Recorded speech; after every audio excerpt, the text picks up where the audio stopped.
Welcome to Business Finance Matters podcast. This is a special edition, Trevor. As you know, we, as a podcast, and more importantly, as the Guild of Business Finance Professionals, have recently put together a document that we sent over following the call for evidence that was published on the 13th of March. Indeed, for context, it's a request for evidence or anecdotal evidence, if you like, from business owners, from lenders and from other stakeholders or interested parties. It's been put out by the Department of Business and Trade in collaboration with HM Treasury. Therefore, we felt that this podcast was important to make sure that not only were the members aware of what we're doing, but also the marketplace, because we do believe this is a very serious matter that needs serious attention, and hopefully with ourselves and no other parties, we can get this matter moving forward as quickly as possible.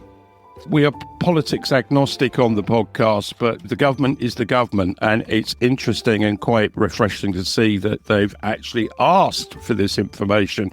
And as I said to yourself and the members, this was an opportunity that we felt we could not turn down. Absolutely. And we've got Stephen Bassett joining us shortly, but just to quickly run over what it is that we've done, Trevor, as on May the 8th, I believe, we forwarded our document. Is that correct? Yes, it was about 26 questions that go out to everybody. Not all of them were relevant to us because they were also looking for responses direct from business owners. But I think off the top of my head, there were probably 10 or 12 questions that were certainly relevant to us and our mission and our goal and our aspirations as a guild. Yeah, and the number of podcasts we've done over the past year also align itself very clearly to this document. In particular, of course, what the government is suggesting is there is still a lack of awareness of funding sources. Yes, we know that. That's been going on for a while. There's still a lack of signposting for businesses to gain access not just to finance, but as we keep saying, the best fit finance, because as we know, Trevor, there's many lenders out there now, which is a good thing, but they're all offering different products, different costings, different terms, and how on earth can small businesses in particular understand the market and if they're getting the best fit finance for their business and their future? Indeed, it's a simple fix for me, and we've stressed this in our response. There is a disconnect, and the disconnect is no one party's to blame for that. No. The fact is that many of the lenders now are not owned by banks. They don't have high street presence. They don't market themselves, so they're largely hidden without the assistance of a professional intermediary. But, the disconnect, Dave, is business owners don't know who they are. Well, if they don't know who they are, they ain't going to be able to find them. So what do they do? Exactly. And as guild members, it's our job to find out what they're doing, what they're charging. And as we know, there is a challenge. It comes up more and more these days, I see on LinkedIn, with those lenders that go in direct to business owners, which again, nothing wrong with that. But as we know, Trevor, some of the vernacular that's used and some of the costings that perhaps apply to some of these loan applications aren't necessarily going to be the right fit for that business owner. Correct. There's nothing wrong with a lender making profit. There's nothing wrong with a lender growing, supporting, etc. What the issue is, as you've just said, a lender will only be able to lend its own products, will only be able to offer its own product. Yeah. Are they right? Are they, for the want of a better expression, best priced? Yep. Has every eventuality been explained to the Correct. customer? That's the role of what our members do. They are there to act and connect this disconnected market, which I'm sure we'll mention the word in a minute during the podcast.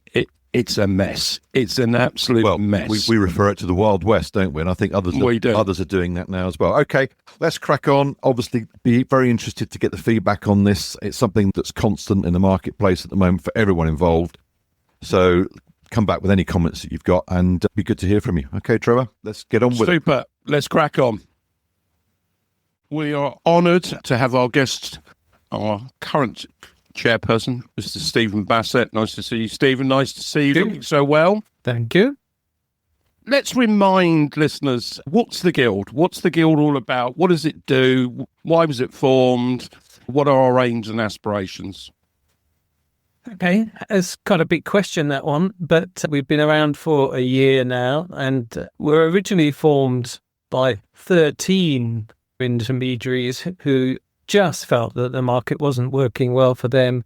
They wanted a bigger voice. They wanted to be able to influence things. They didn't think they were being serviced by the powers that be, and they wanted to change the marketplace.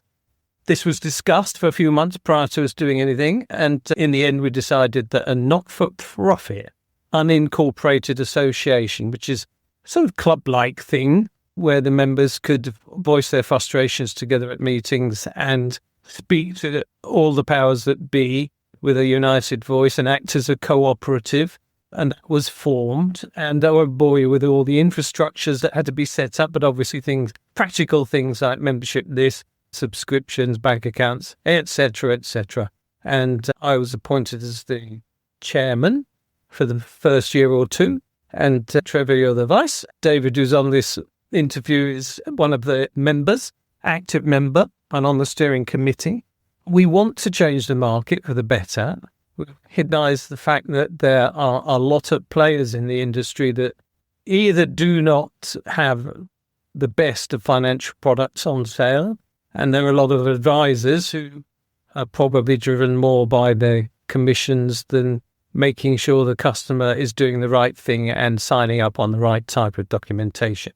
And our whole purpose is trying to surface all these issues and help the entire market get it right, whilst giving our members a bigger voice. For me, the one thing I think the Guild is very good at, and I believe unique, it's the only organisation I'm aware of that actively reaches out to business owners to provide them with guidance, safe pair of hands, call it whatever you want, when it comes to looking at debt finance. We're not interested too much in equity. It's more about debt finance, whatever form or shape that takes. And I think that's a very important message to get across. So I entirely agree with you, Trevor. In fact, you probably hit the nail on the head there.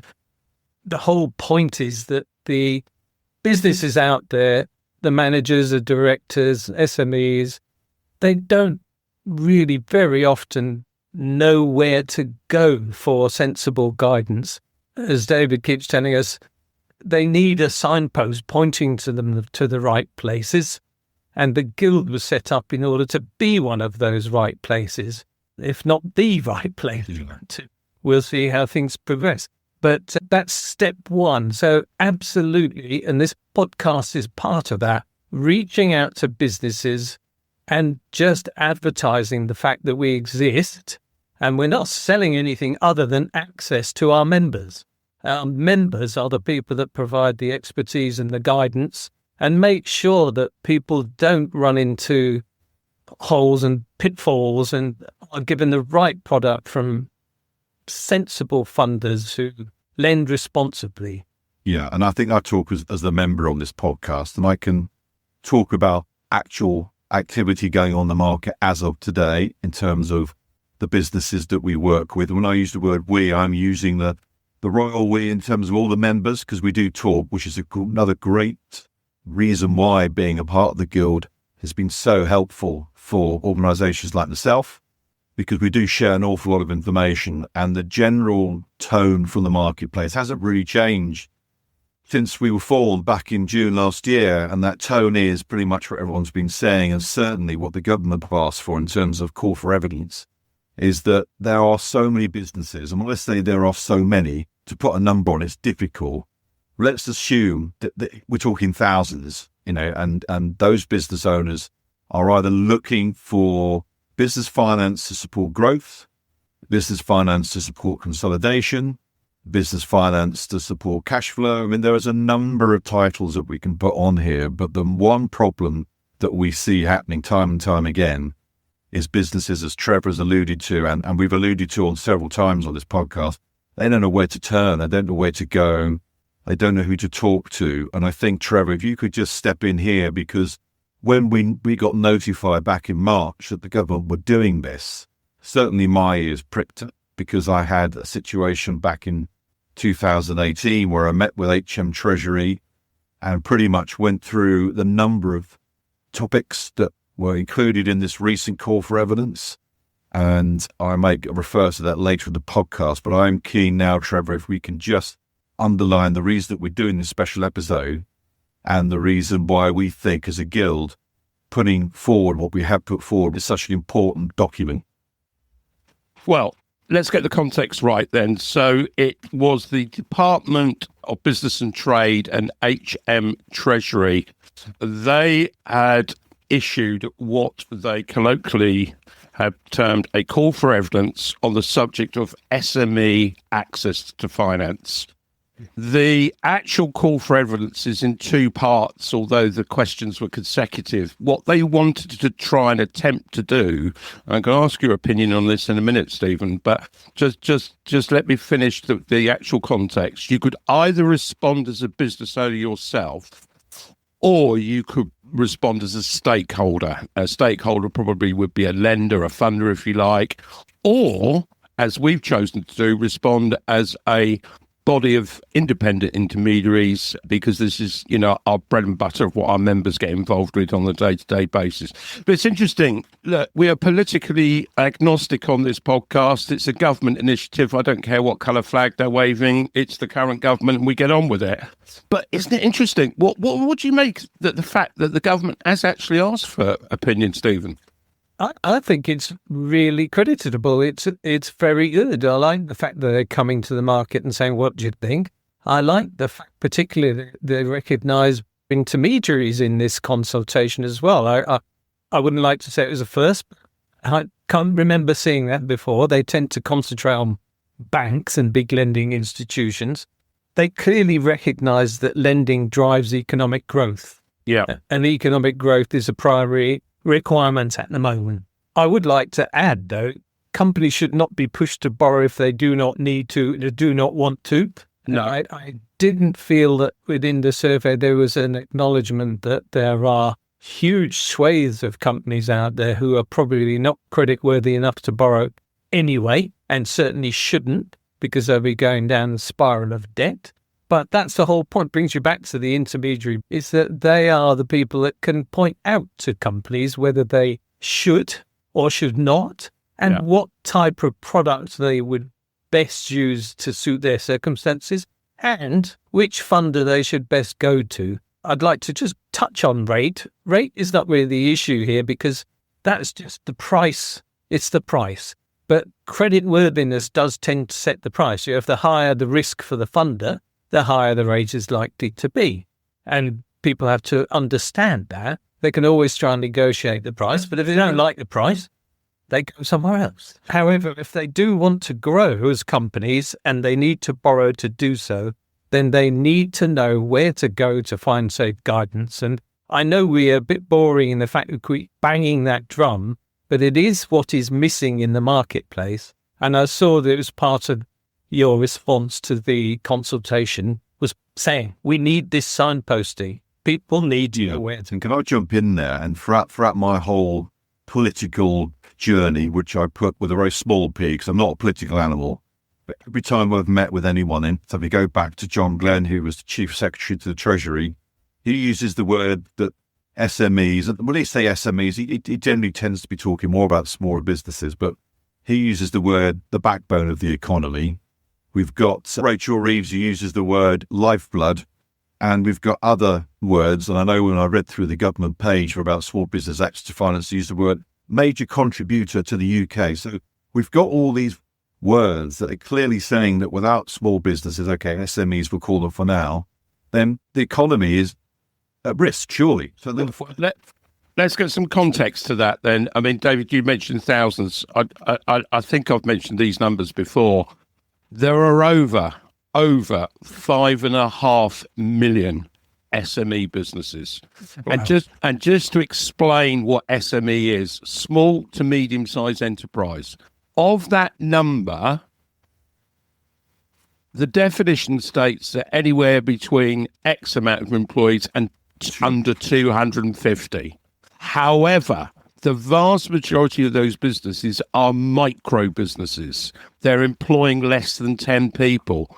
You know, the guy that comes in, the lady that comes in and switches on the lights in the morning and makes sure the toilets are clean is also on the phone chasing invoices in the afternoon and worrying about how to pay the rent at the end of the month or whatever it may be.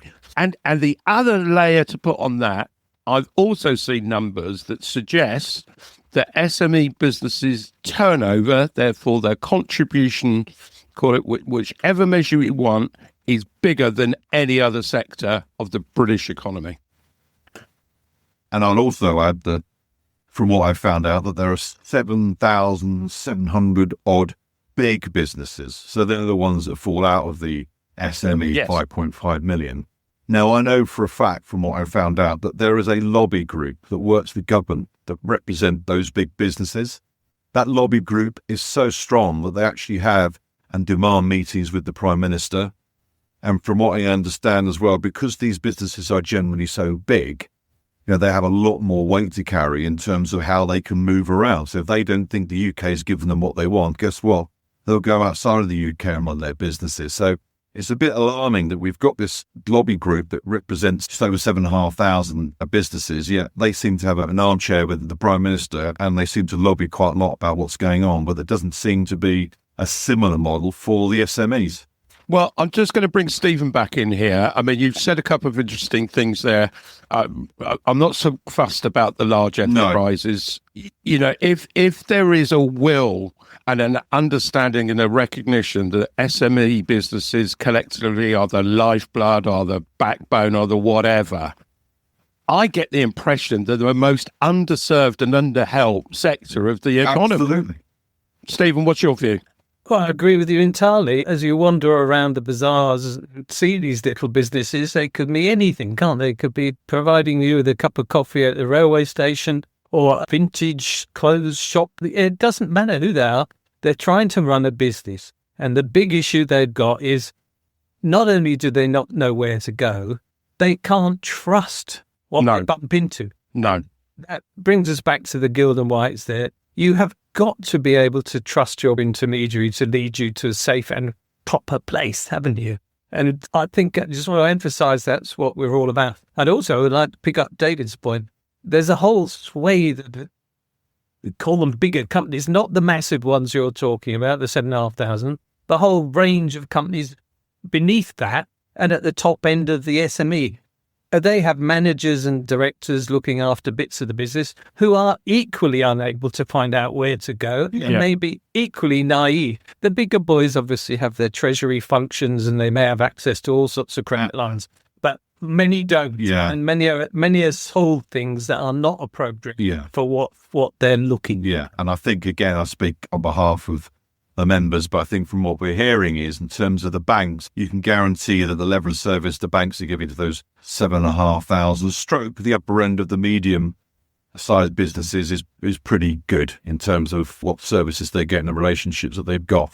Stephen, one thing we did bring out, and I was keen to stress that, and it's been this way for a little while, the majority of business lending in the UK is now provided by non-bank owned or non-clearing bank owned lenders. Now, there's a difficulty there because, and this is so, it underlines for me, I'm thinking of the middle of our emblem, the bridge, as I've mentioned before, between lenders and business owners. But over 65% of lending, that's our members last year dealt with over 150 lenders. I would put my last brass razoo on it that most had never heard of 80 to 90% of those lenders. They don't know where to find them. They're not on the high street. They don't advertise. They don't market. So how on earth do they get a degree of measurability as to what's suitable for them if they haven't got a guild member? I mean, what's your take on that, Stephen? Another big question, Trevor, and absolutely right. Those small companies that you mentioned, they really don't know how the model of their company or their financial statements or whatever, they don't know how they should be best presented to funders. Yeah. So they have that level of ignorance too, and they do need a professional intermediary who can come along and say, well, this isn't necessarily going to get you what you want. And how do you help sort that out? How do you get them prepared to finance? And how do you make sure you understand their business well enough in order to understand what financial product would best serve their needs? Correct. There are so many things out there. Loans are burgeoning at the moment, as we've read in many places. They're advertised as quick and simple and big, and that more often than not, they're anything but. Yeah. And these are just hooks to get the customer in talking, and then they try and flog them the wrong product at the wrong price inappropriately, and probably can't get them what they need. And you're right, Stephen. I mean, look, lenders, unlike the Guild, not for profit, lenders are in it for profit. They're in to make money, and it's in making those margins and those returns. You've got to sit there and go, is that direct model the right model for that? And I use the word in a friendly term, for the ignorant business owner, for the uneducated business owner. Well, if I can have a stab at answering that, I think the key point is if a funder goes direct, they're only selling their own products, aren't they? Yeah. And that's fine if they're fine. But they may not be the best product, and there are other products in the marketplace. And an intermediary knows that and can get access to all the various different products available and make sure that the customer, I'm not talking about price again, just what is the most appropriate type of credit for your need. The understanding that businesses don't seem to have in order to access that type of finance, because the signposting isn't up there. And Trevor, if we could probably come on to the report you put back to government, I think we headlined quite clearly our response, and surely the response that we've put back, it makes it all very clear about how to fix us.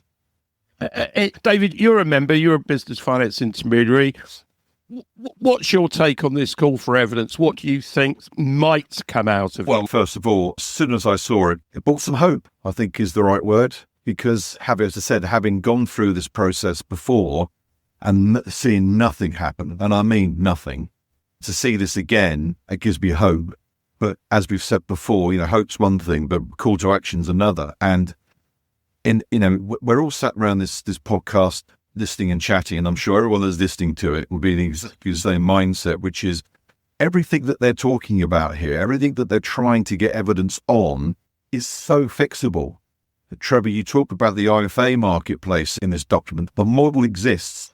And why anybody is not allowing this model to build and create this support mechanism that's needed, it just beggars belief. And I just hope that whatever happens, I mean, as far as I'm aware, the call for evidence closes on 11:59 p.m. on the 22nd of May. How long are they going to take to go through this evidence? I don't know. Should we give them the end of the year? Is that a reasonable time period for them to come back and say, right, we've looked at everything and here's how we're going to go forward? That's the bit I'm worried about, Trevor. I just don't feel confident enough that someone's going to, even if they read the document that you've put for them, the Guild has put forward, I still don't think there's going to be a clearing of the pathway forward, but I keep my fingers crossed. Your thoughts, Stephen? Well, I have to join that thought a little in the sense that in the 50 plus years I've been in the marketplace, I've seen all sorts of consultations go on and very little come out of the other end. So I think you used the word hope, David, yes. And hopeful, but seeing is believing. And one of the things that struck me whilst you were talking was, if I just asked you to list out some of the bad customer experiences you have seen arising from the lack of signposting, the lack of responsible lenders, the poor financial products that are around, we could spend hours listening to you giving us the answers. Honestly, I'd love to stand up in front of whoever and say, here's example one. Here's example two. There are so many examples of where businesses have either A, not failed, because thankfully they'd come through the right advisory pathway, B, have been able to move forward and grow. There are so many examples of this that we could literally be here all day, and we haven't got time for them.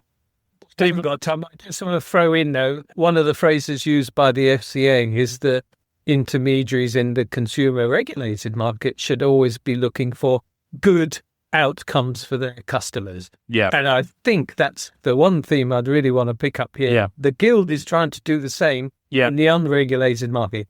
Good outcomes. And Agreed. unfortunately, it's not always the case. Okay, Trevor, should we go through the responses that the Guild put back to the government and go over some of those points? Not in too much detail, but enough so everyone gets an idea of what it is we've done, why we've done it, and we'll put this document up on other platforms as well.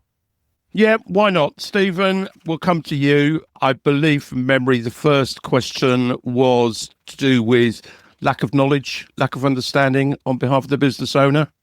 It was, do we believe, this is the Guild, do we believe there are any barriers to demand for debt finance? Absolutely, lack of knowledge and experience. And I'm talking on behalf of SME business owners. I think in summary, there are so many lenders offering so many products at so many different prices and sets of terms and conditions.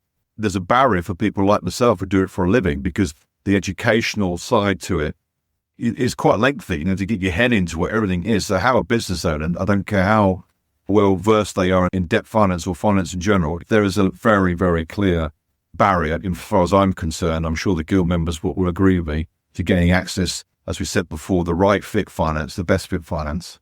So, Stephen, I've got to ask you the question. I've enjoyed our chat so far. Where do business owners go to find that safe pair of hands and get the best fit finance from? That's very easy, Trevor. You start here. bfpguild.org. It'll tell you everything you need to know. So where'd you go, Trevor? bfpguild.org. Nice and straightforward, nice and simple. B for business, F for finance, P for professionals. And to quote an old advert, it does what it says on the tin. Okay, I just want to check with David. Where'd you go? You go to BF, Bravo Foxtrot, P for Papa Guild, all one word, .org. Spot on. And what will people find there, Stephen? All sorts of information. If they like to find an intermediary that's nearby, they can look on the map and find them geographically. If they want to find a specialist, they can read through what the various intermediaries specialise in. If they want to find an intermediary as a generalist, they're in there. All the members are named and the links to their firms are clearly there, so you can contact them directly yourself. And I think I want to say something else that people will find there, be they lenders, be they business owners, be they other intermediaries that are interested in what our missions and our goals are. There's a defined open invite to go and read our charter. And that is a sacrosanct document. Not wishing to put too much emphasis on it, but it is important. Each one of our members, and I think we've mentioned this before, certainly on the podcast in previous episodes, it's the individual that's the member. And that, again, is unique. It is not their firm. They're in the employ of an independent intermediary, but it's the individual that is a member. And they have all signed that charter. And, I'd have a look at that. It's a set of behaviours. They've all promised to look after both the borrower and the funder and be honest and open in the process. Good, great. Well, look, we're coming to the end of the podcast now. Can we just sort of summarise some of the content? For me, as an intermediary, and I know on behalf of members, as we've mentioned before, the whole process of what we're trying to go through here with government and ultimately the Guild is, as we said earlier, is to make sure that there is a good outcome for all business owners. And what does that actually mean? Well, when we talk about the number of lenders that are out there, we talk about the lenders that go direct to business owners. What is the best outcome for business owners? And as we know as the Guild, and we have the facts to prove it, the best outcome is typically businesses coming through a Guild member to make sure that we as members or we as intermediaries can understand the business, which is the most important process from the first meeting. Then we need to understand what kind of debt is needed. Then we need to understand, is that debt affordable? Then we need to work out the best lender that can facilitate the debt that's needed. So the process of what we are saying needs to take place is all there. It's all written down and it already exists in the marketplace. We just need that signposting, don't we? We just need whatever comes out of this situation with government and this initiative. We need to make sure that the best outcome for businesses is the bottom line. Your thoughts, Stephen?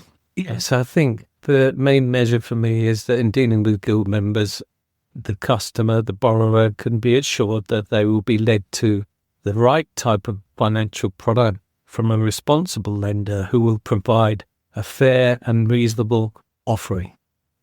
That's a nice, succinct way of putting it. And I repeat what I said earlier. It's also in the preparation. We're all familiar with the 5 Ps or the 6 Ps or whatever it is. But, let's not forget, not every business is, as I think I used the word, match fit. They need to get into the training. They need to knock a few pounds off. No nasty comments, please, chaps.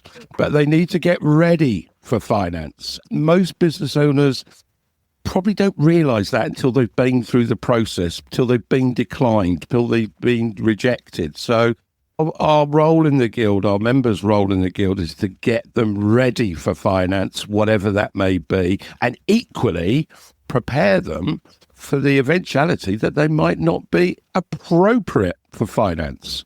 So it's not just about the result. Yeah, and I use the word pathway. I think that's a great way of putting it forward, that any business looking for any form of debt, follow the right path, because that pathway, as you just said a minute ago, Trevor, will make sure that the right finance is provided, it's the best fit, and it's the best outcome for the business owner and the lender. Of course, there's lots of parties involved here.